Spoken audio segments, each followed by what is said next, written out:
Olá, investidor! Seja bem-vindo a mais um vídeo do canal. Nesse vídeo aqui eu vou trazer uma análise histórica da Petrobras, ok? Bom, nesse vídeo aqui eu vou trazer os principais pontos ali mais importantes que você deve saber sobre a história da Petrobras, como o negócio dela funciona basicamente, os lucros históricos que ela teve, os dividendos e também a rentabilidade de quem investiu nessa empresa. Ok? Bom, o setor elétrico, ou melhor, o setor de energia mundial é um setor extremamente importante porque sem ele a nossa sociedade hoje em dia não se movimenta, não seguiria em frente. E apesar de estar ocorrendo uma grande mudança para energias renováveis, principalmente aqui no Brasil, ainda somos muito dependentes de energias fósseis. E entre essas energias está o petróleo, no qual, aqui no Brasil especificamente, um dos maiores produtores, inclusive, de commodities do mundo, a Petrobras ela está posicionada como a líder em produção e exploração do mercado de petróleo, ok? Portanto, é interessante sim nós estudarmos essa empresa e nós termos um conhecimento mais aprofundado tanto dela como do setor de energia em geral para termos uma noção de como que isso afetará nossas vidas e a economia como um todo. Bom, os tickers dela são basicamente, ou seja, o código das ações delas são PETR3 e PETR4. Portanto, as ações ordinárias, que dão direito a voto nas assembleias, e as PETR4, que dão direito a preferência nos dividendos. Apesar de que os dividendos que ela acaba distribuindo são os mesmos para ambas as ações. O fundador da Petrobras foi o governo federal do nosso país, quando o presidente era Getúlio Vargas, lá em 1953, ok? E o presidente atual, no momento que eu estou gravando esse vídeo, o presidente atual da Petrobras é o Jean Paul Prates, ok?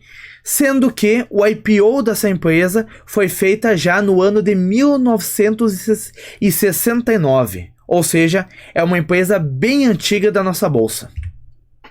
Bom, ela foi fundada no dia 3 de outubro de 1953 e ela teve um monopólio do mercado de petróleo até o ano de 1997.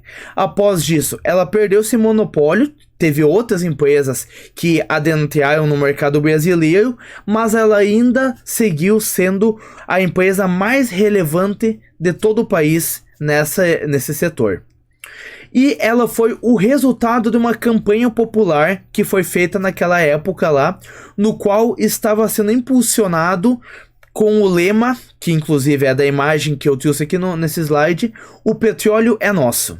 Era uma campanha popular que queria fortificar a produção de petróleo aqui dentro do nosso país e tornar nós autossuficientes nessa produção de petróleo, ok? Um outro ponto muito interessante da história dela foi que em 2006 ela acabou descobrindo o pré-sal. E o que acontece? No pré-sal foi encontrado grandes quantidades de reservas de petróleo. Então foi um grande avanço aquela vez, uma grande onda de otimismo que acabou tomando essa empresa aqui e os investidores estrangeiros para investir no Brasil também, porque isso dali acabaria beneficiando o mercado brasileiro como um todo, tanto nacionalmente como internacionalmente, e geraria empregos, geraria riqueza e crescimento do país como um todo. Os investimentos e expansão dela. Ela investiu em refinarias, plataformas de exploração, dutos e terminais para escoamento do petróleo e também gás natural. Que, afinal de contas, o que acontece? O pré-sal, ele foi encontrado em uma situação bem complicada. Por quê? Ele está localizado em uma profundeza muito grande do mar. Então, para conseguir chegar até aquele patamar lá e conseguir extrair esse petróleo, é necessário, de fato, investimentos em tecnologias muito avançadas para ocorrer a exploração desse petróleo. Bom, os desafios técnicos e operacionais são justamente esses que eu acabei de citar. A camada do pré-sal, ela pode ultrapassar 2.000 metros de profundidade. Então, para alcançar essa profundidade ali, foi necessário investir em muita tecnologia e depois ainda de descer toda essa profundidade aí, conseguir perfurar aquela parte lá e conseguir extrair o petróleo. Então, foi um investimento muito grande que a Petrobras fez naquela época, mas está gerando resultados. Outro ponto interessante é os escândalos e investigações. A Operação Lava Jato revelou um esquema de desvio de dinheiro e pagamento de propinas envolvendo a empresa e políticos. Essa operação abalou a reputação da Petrobras. Caso você tenha acompanhado o noticiário na última década, você com certeza deve ter visto todas as reportagens, todos os julgamentos, todas as operações que foram feitas em torno da Petrobras e foi descoberto muita corrupção lá dentro.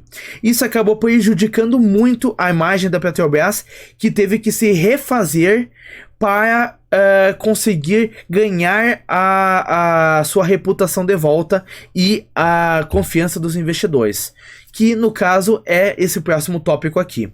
Transformação e reestruturação. Ela passou por um processo de transformação e reestruturação para superar esses desafios enfrentados. Ok? Ela passou por vários anos ali de prejuízo, inclusive, em partes acabou sendo influenciado por todos esses anos ali de corrupção que ocorreu lá dentro. Isso dali prejudicou a imagem dela e prejudicou, inclusive, internacionalmente, já que é uma das maiores empresas do nosso país. Isso acaba prejudicando a própria imagem do nosso país. E, nesses últimos anos, ela tem feito programas de desinvestimento, no qual ela vendia parcelas do seu negócio que não traziam um resultado tão bom para ela, e ela focava no que realmente ela era boa, na exploração na extração e na exploração de petróleo. Nisso ela era boa, nisso ela tinha uma eficiência operacional muito maior, e o que não fazia parte disso, ela começou a vender. E esforços para fortalecer a governança e a transparência que ela teve que começar a fazer nesses últimos anos para conseguir continuar tendo investidores e conseguir continuar captando dinheiro no mercado. Porque, como você deve saber, uma empresa, para continuar mantendo suas operações de pé, de tempos em tempos ela precisa se financiar. E existem duas formas dela se financiar: ou emitindo ações e vendendo na bolsa de valores, ou então emitindo debentures, que são basicamente dívidas daquela empresa. Em ambos os casos, a empresa precisa ter uma boa imagem, precisa ter uma boa imagem com os investidores, para que esses investidores queiram emprestar dinheiro para ela ou ser sócio dela. O negócio dela é basicamente de exploração, produção, refino, comercialização do petróleo e dos seus derivados. Basicamente, ela atua em todas essas áreas aqui dentro da cadeia do petróleo, ok? Também ela atua na comercialização de gás natural, também, que ela acaba conseguindo extrair desses poços de petróleo aqui, e ela acaba utilizando ambos essas matérias-primas, petróleo e gás natural, para a geração de energia elétrica, ok? Faz parte do negócio dela. E aí, eu vou trazer aqui algumas plataformas ao qual ela utiliza para extrair o petróleo. Principalmente algumas aqui são utilizadas no pré-sal, ok? Essa aqui é a plataforma fixa. É uma plataforma de perfuração e produção adequada para águas rasas, pois atinge profundidades de até 300 metros. Ela funciona como uma estrutura rígida, fixada no fundo do mar por um sistema de estacas acionadas. Elas são feitas de estruturas modulares de aço e são cravadas com pilhas no mar, além de serem projetadas para operações de longo prazo. A vantagem dessa plataforma é que a instalação é simples e permite o controle do poço na superfície, ok? Nós temos a Jack-Up, que é um equipamento de perfuração utilizado em poços de águas rasas, já que atinge profundidades de até 150 metros. Consiste em uma balsa e 3 ou 4 pernas autoeleváveis de tamanhos variados que se movem até atingir o fundo do mar. Sua vantagem é alterar a localização e o comportamento da estrutura fixa, o que permite que o controle do poço ocorra a partir da superfície. Nós temos a semi-submersível, que é uma plataforma de perfuração e produção que atinge profundidades superiores a 2.000 metros. Assim, ela possui uma unidade flutuante usada para perfurar poços e produzir óleo. Sua estabilidade é controlada por sistemas de âncoras, cabos e correntes e sistemas de posicionamento dinâmico com propulsores instalados no casco. Como resultado, ela é projetada especialmente para ter pouco movimento, além de ter grande mobilidade para, se preciso, mover-se rapidamente de um campo para outro. Nós temos a FPSO, que é uma plataforma de produção, armazenamento e descarga que atinge profundidades superiores a 2.000 metros. Esta estrutura possui grande mobilidade e é utilizada especialmente nos locais mais isolados, com pouca estrutura disponível para implantar uma plataforma fixa. Sendo assim, ela é fundamental para a produção em águas profundas e ultraprofundas. A principal vantagem é a enorme capacidade de armazenamento, permitindo que operem a grandes distâncias da costa, onde a construção de dutos não é viável. Nós temos a monocoluna de FPSO, que é uma plataforma de produção, armazenamento e descarga que atinge profundidades superiores a 2.000 metros. De um modo geral, essa plataforma possui as mesmas características de um FPSO, que é o anterior que nós citamos. Porém, seu casco é cilíndrico, o chamado round hull, que proporciona maior estabilidade. Consequentemente, isso gera movimentos menores que os de um navio do tipo FPSO, ok? Nós temos a TLWP, que é uma plataforma de produção que atinge profundidades de até 1.500 metros. Este tipo é caracterizado por uma estrutura flutuante com casco semelhante ao de uma semi-submersível, sendo ancorado ao fundo do mar por cabos ou tendões de aço tensionados. O TLWP tem um grande potencial para uso na produção no pré-sal. Além disso, possui um sistema de ancoragem rígido e movimentos reduzidos que permitem o controle do poço a partir da superfície. Nós temos um navio de perfuração também, que é o equipamento de perfuração que atinge profundidades superiores a 2.000 metros.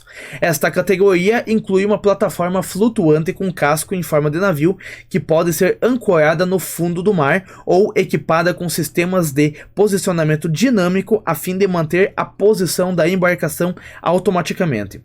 Um dos pontos fortes dessa classe é a maior autonomia para perfurar a grandes distâncias da costa. Ok?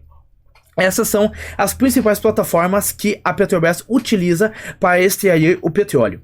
Aqui, nesse gráfico, nós conseguimos ter uma noção do receita histórica dela dos últimos 10 anos e do lucro dela.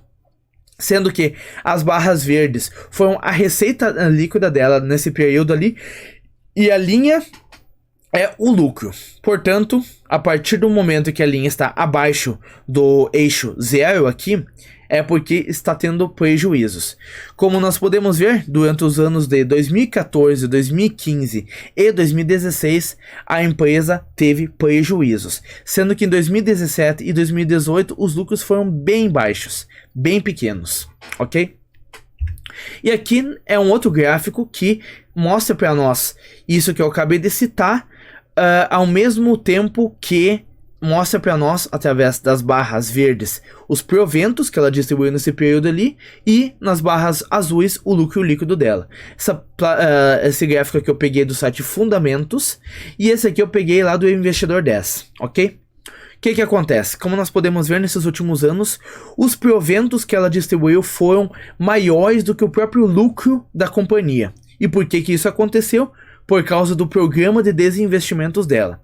Por um lado, ela teve aumento nos lucros por causa do aumento de valorização do petróleo, mas também ela fez esse desinvestimento e esse desinvestimento, essa venda de parcelas dela que não faziam parte do foco dela, ela acabou distribuindo através de dividendos para seus acionistas. Então, tanto por um lado do petróleo, que pode cair a qualquer momento, não são dividendos sustentáveis, quanto por outro, através desses desinvestimentos, também não são dividendos sustentáveis. Aqui nós conseguimos ter uma noção boa de como que a cotação das ações historicamente seguiu o lucro líquido da companhia. No momento atual, as cotações estão abaixo do lucro dela, o lucro não caiu tanto quanto a cotação, mas é por causa de todo esse risco político que ocorre em torno dessa empresa e, é claro, os riscos de uma queda no setor de petróleo. Afinal de contas, no contexto atual, nós estamos flertando com uma possível recessão, tanto da parte chinesa como da parte dos Estados Unidos, que são grandes consumidores do mercado de petróleo. E se isso de fato acontecer, as economias tendem a se desacelerar e com isso o consumo de petróleo tende a cair. Com o consumo caindo, o preço despenca. E por isso que o mercado tem tanto medo de investir na Petrobras. Mas acaba sendo muito mais influenciado pelos riscos políticos em torno dela. Aqui eu trouxe os dividendos que ela distribuiu nos últimos 10 anos e, como nós podemos ver, é bem inconsistente essa distribuição, sendo que nos anos de 2015, 2016, 2017 e 2020 ela não distribuiu nada. E por isso que acaba vindo novos investidores, às vezes olham para o dividend yield atual dela, que é de mais de 49%, e ficam maravilhados. E não estudam a empresa a fundo e acabam entrando numa armadilha, como é o caso atual da Petrobras. Não estou dizendo que provavelmente que esses dividendos com certeza não vão ser maiores no futuro. Só estou dizendo que são improváveis. Porque assim, pode ser que a economia mundial se reaqueça, o petróleo tenha um consumo aumentado, ele se valorize e acabe compensando a renda que a empresa distribuía a partir dos desinvestimentos dela. Mas daí acaba impulsionando ainda mais os riscos políticos por trás dessa empresa, nessa situação. E qual que teria sido a rentabilidade nesses últimos 10 anos? Mesmo com tantos anos de prejuízo, mesmo com tantos anos sem a distribuição de dividendos, a rentabilidade dos últimos 10 anos, caso você tivesse investido nela, ainda teria sido muito interessante, de cerca de 445%. Sendo que nesse mesmo período, o Ibovespa rendeu quase 164%, o CDI 137%, o IPCA, que é a inflação, 79%, e o índice Small, 87%, ok? E se você tivesse investido R$1.000 nela há 10 anos atrás, hoje em dia você teria quase 5.500 nela, no Ibovespa 2.500, e daí no IDIV 2.500 ele também, e o que mais teria rendido nesse período aqui, superando até mesmo a Petrobras, seria o IVVB11, que é basicamente um ETF brasileiro que replica o ETF dos Estados Unidos IVV, que por sua vez replica o índice S&P 500, S&P 500, que é lá dos Estados Unidos, ok? Espero que esse vídeo tenha te ajudado. Se sim, eu peço que você deixe o like e se inscreva no canal, que eu trago vídeos novos todo dia. Esse vídeo aqui deu bastante trabalho para fazer. E escreve aqui nos comentários se você quer, quem sabe, uma parte 2. Que, como você deve ter percebido, esse vídeo ainda não ficou tão completo assim sobre a empresa. E eu não queria que esse vídeo ficasse assim tão longo. Por isso que eu decidi trazer uma parte de tudo que é importante saber. Mas qualquer coisa, se tiver demanda, se vocês quiserem que eu traga mais aqui, comenta que eu vou trazer a parte 2 com mais informações interessantes sobre essa empresa, ok? Muito obrigado por ter assistido até aqui. Até o próximo vídeo. Valeu!